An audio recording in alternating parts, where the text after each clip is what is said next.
Hey Filmy, what's up? Welcome back to Slam Motion. So guys, in this amazing episode, we're going to discuss how the universally hated Velma got a season 2 with HBO Max. Are you guys excited? So let's get started. So keep up with me till the end, comment right below this video, subscribe if you still haven't, and turn on the post notification for more videos. The Scooby-Doo franchise is as iconic as it gets, and Office veteran Mindy Kaling recently got to give her take on the beloved IP. Kaling was met with some pushback before the show even premiered, and she's managed to drown out the hate from people, largely thanks to the show somehow getting picked up for a second season. Let's see how this Pan series got the green light for a second season, despite the majority of people dumping all over it. Velma is Mindy Kaling's take on characters from the iconic Scooby-Doo franchise. When it was announced that Mindy Kaling was going to be leading a series based on Scooby-Doo characters, there was a decent amount of initial hype. After all, Kaling had proven herself to be an exceptional talent in Hollywood, and the Scooby-Doo franchise is one of the most beloved in history. Featuring stars like Glenn Howerton, Sam Richardson, and Constance Wu, Kaling was able to lure top talent to her new show. The casting choices were on point, and this was also helpful in getting fans on board for this adaptation. As more details about the show started to emerge, however, people began to grow a bit worried about what they were getting. Gone were franchise mainstays Scooby-Doo and Shaggy, which completely threw people for a loop. Despite this, there was still some goodwill from people who wanted to see what Kaling could do with the franchise. Surely, with this much talent on board, and with an iconic IP to work with, this show is a slam-dunk critical darling, right? Wrong. Velma has been universally condemned by fans and critics. According to Rotten Tomatoes, the critics' score currently stands at a measly 41%, with many of them thrashing the show with their reviews. Its edginess comes at the expense of its own characters and punishes the audience for being invested.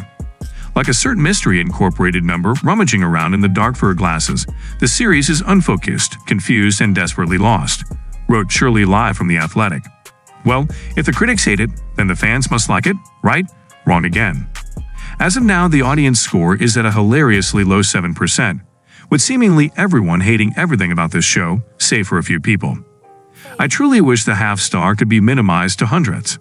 This is an unspeakable violation of a beloved show, wickedly twisted to suit the tastelessness of the creators and the perceived imbecility of the audience. Crass, nasty, filthy, and gross. I cannot imagine what the target demographic of this hideous nastiness is, one user wrote.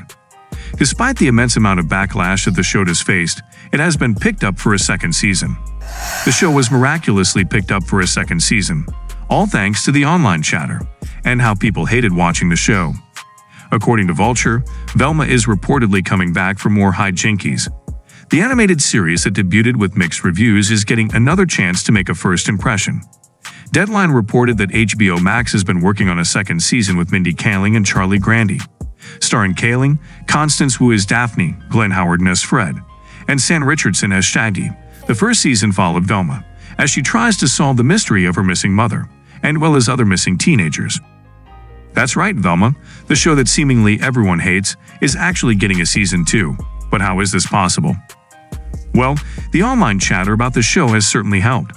As the old adage goes, any press is good press, and clearly the conversations surrounding the show have gone a long way in making it a somewhat valuable commodity. As if that wasn't enough, the show has inexplicably generated some impressive ratings for HBO. Velma has become a cultural phenomenon for none of the reasons the show's creators planned, having been given the lowest ever rating on IMDb and reaching a low of 6% audience approval rate on Rotten Tomatoes. However, the series has become its own biggest mystery, as after a record-breaking HBO Max debut, the show has become one of the most in-demand news shows with a week-on-week jump of 127%, which sets it above shows like The Last of Us, MovieWeb reported. So there you go. People hate watching the show, and talking about it endlessly on the internet has made the show an unlikely success. Needless to say, we cannot wait to see what the chatter around the season 2 is going to look like. So guys, this was all about today's video. Share as much as you can. That really motivates us to create more content for you guys. With this, we end our video. Hope you liked the video.